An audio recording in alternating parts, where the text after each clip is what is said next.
Assalamualaikum warahmatullahi wabarakatuh. Halo anak-anak, hari ini kita akan belajar gaya dan gerak.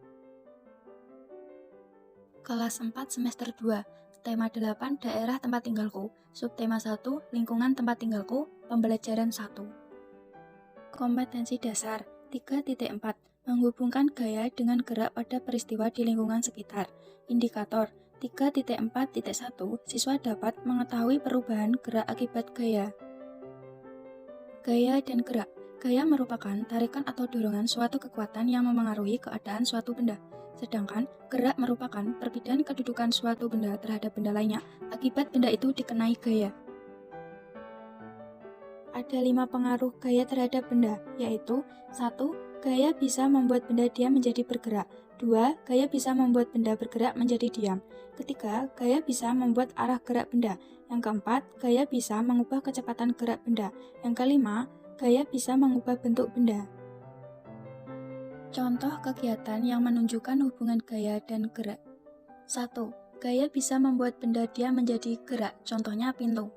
Saat kita membuka dan menutup pintu, gaya tarik dan gaya dorong membuat pintu yang awalnya diam menjadi bergerak, membuka atau menutup. Yang kedua, contoh gaya bisa membuat benda bergerak menjadi diam. Contohnya bus.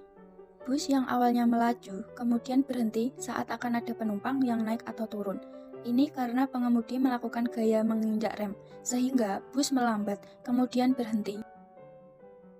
Yang ketiga, gaya bisa membuat arah gerak benda. Contohnya, bola yang menggelinding. Misalnya, saat ada bola yang diam, kemudian kita berikan gaya dengan menendangnya, maka bola tersebut akan menggelinding. Keempat, contoh gaya bisa mengubah kecepatan gerak benda. Contohnya mobil.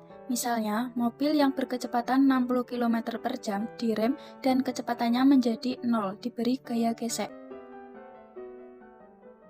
Kelima, contoh gaya bisa mengubah bentuk benda, contohnya plastisin. Saat bermain plastisin, kita memberikan gaya dengan menekan plastisin, sehingga bentuknya bisa berubah. Terima kasih sudah menonton video pembelajaran ini, semoga bermanfaat. Wassalamualaikum warahmatullahi wabarakatuh.